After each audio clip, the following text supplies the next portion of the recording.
Hello everyone, this is the Telecom Christopher, and today's new episode is about the VXLAN in detail.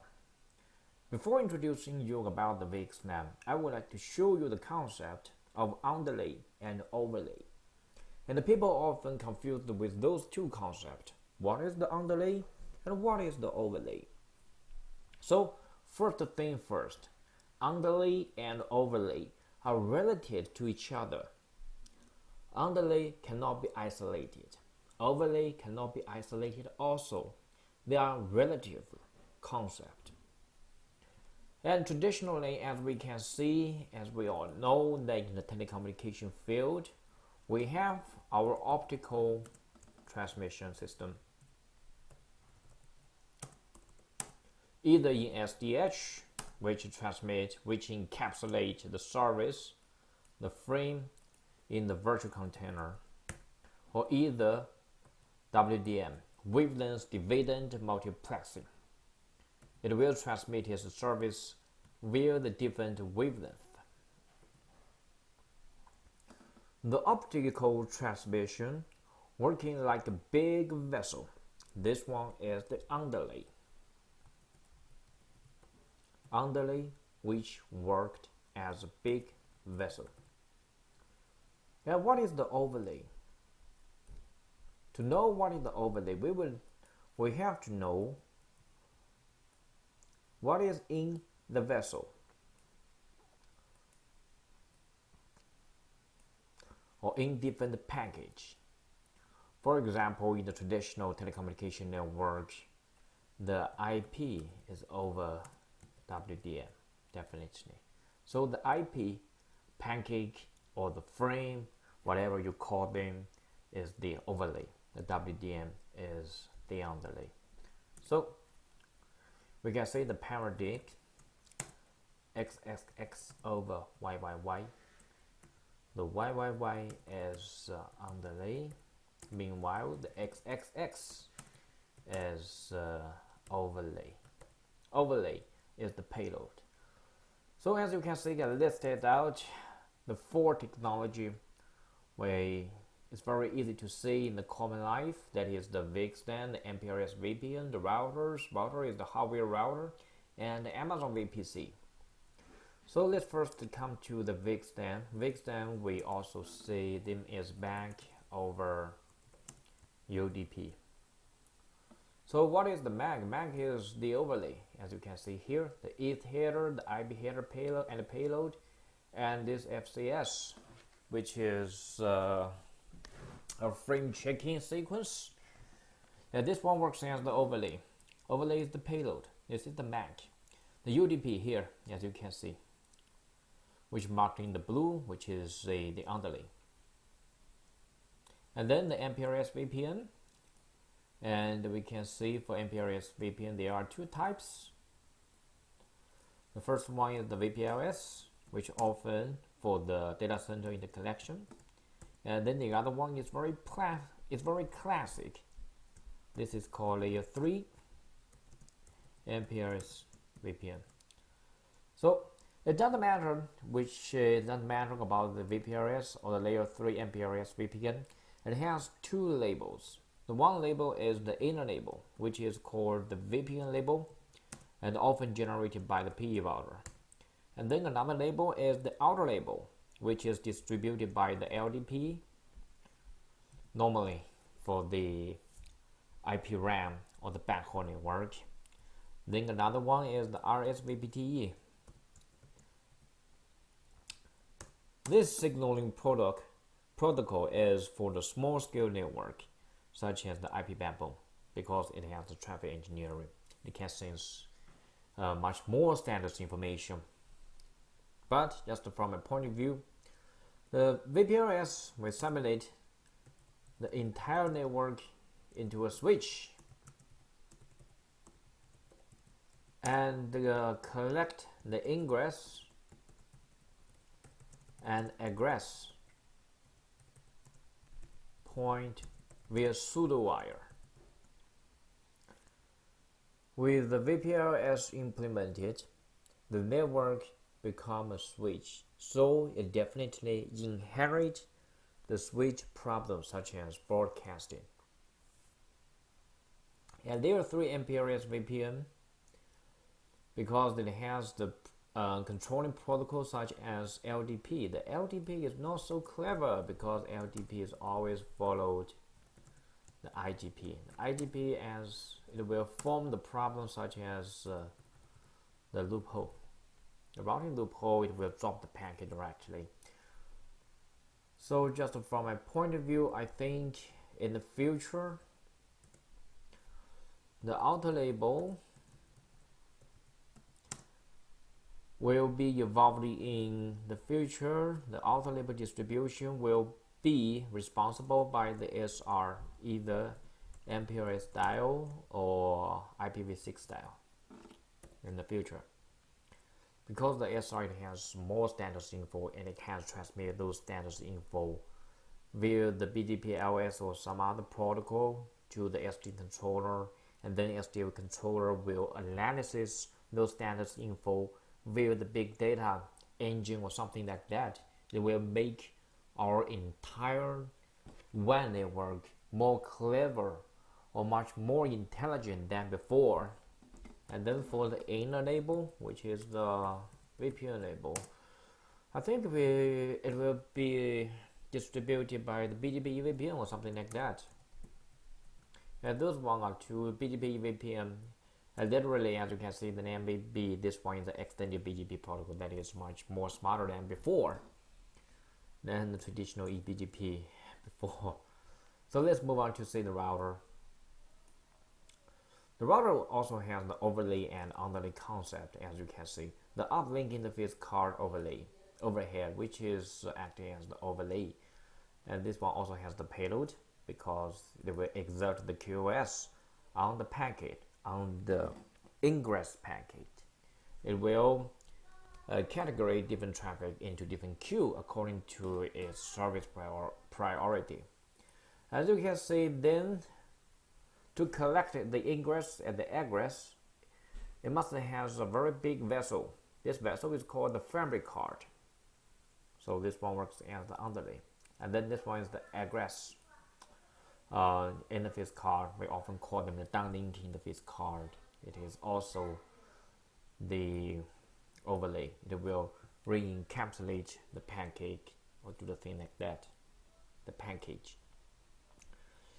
And then another thing is Amazon VPC. Amazon VPC's VPN label is generated by the software which reside on the server, and then for the outer IP header, this one is the underlay.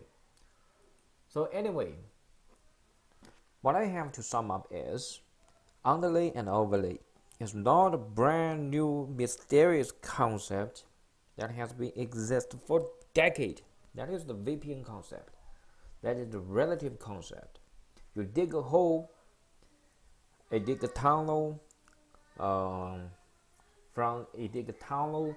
you have the something over another thing. That is the underlay and overlay concept. And now let's move on to another thing about the VXLAN. Some of the basic concepts, the basic terminology. Those terminology is from Huawei. Because the Huawei and Cisco, they are similar to each other. The principle is the same. So the first thing, as you can see, I draw out different subnet. The different subnet is often marked by different color, the green, the red, or the blue. Subnet 1, subnet 2, or subnet 3. And from this point, SAP to the subnet 1, it is the traditional VLAN. And from between the NVE or between the VTAP, as you can see, this is the VXLAN. And then we call the gateway. This is the VXLAN gateway. Okay. If they collect of the same subnet, this is the layer 2. If they cross subnet or cross VXLAN tunnel, that is called the layer 3 VXLAN gateway. So let's take a look at in detail.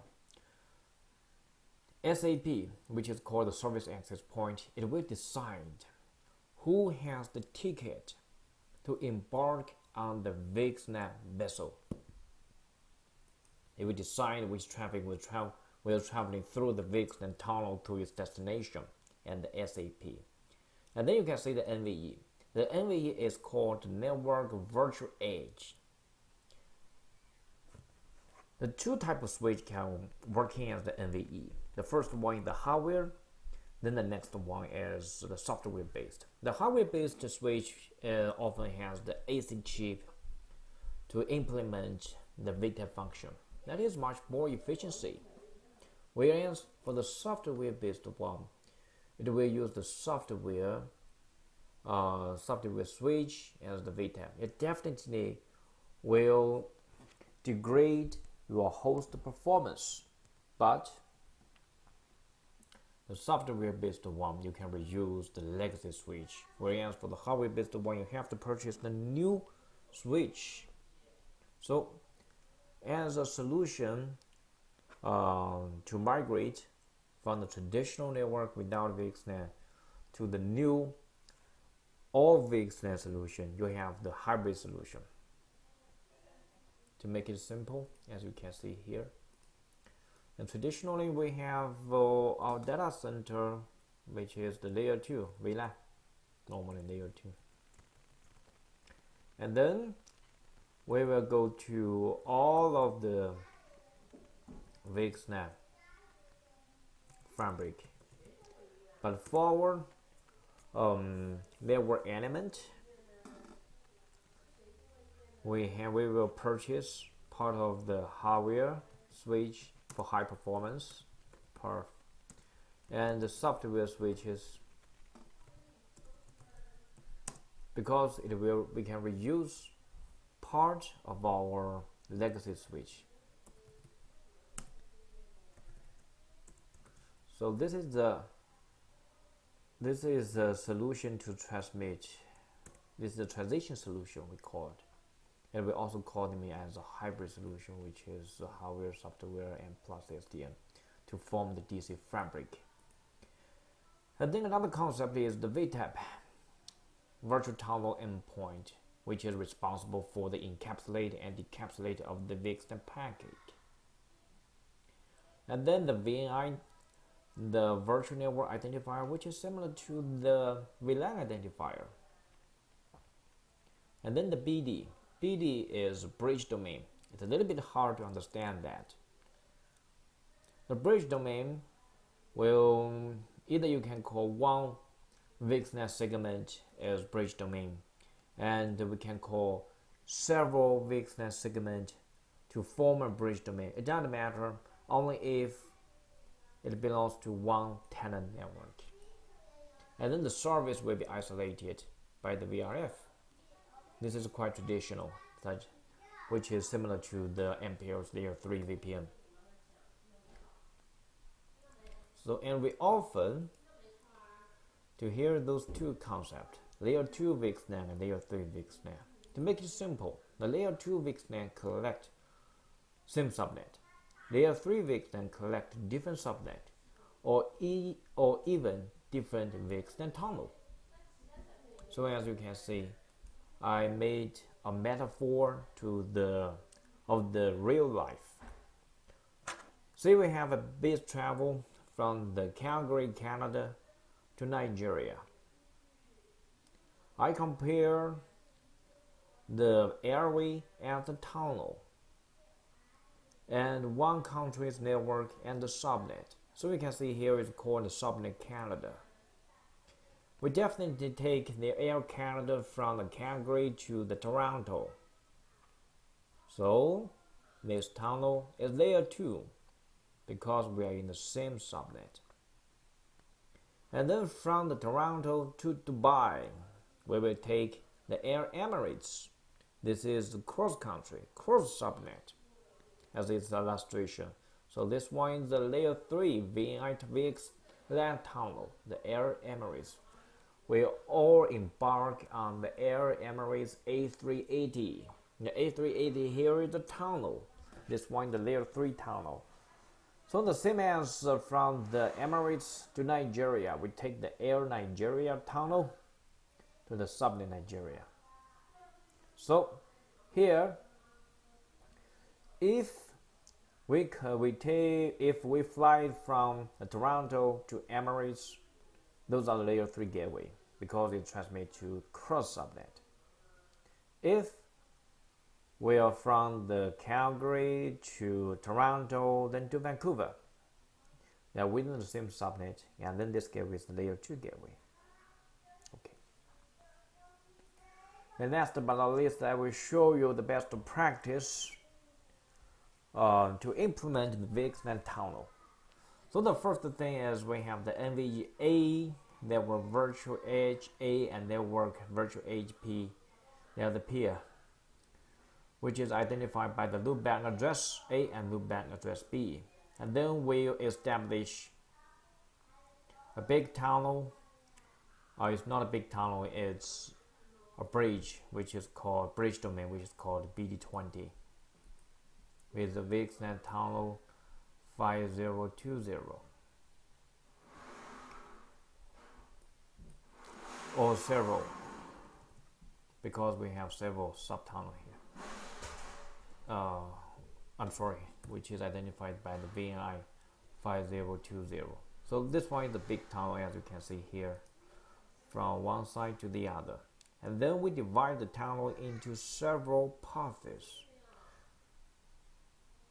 several small segments here. The path A, path B, path C to N, which is identified by the VNI. We attach those subtunnel to this big BD, bridge domain.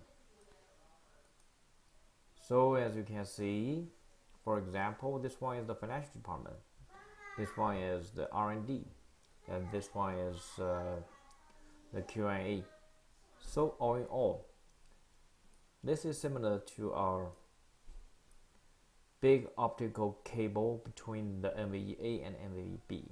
And then within them, we have different path A, path B, such as which is similar to the optical core, the fiber core.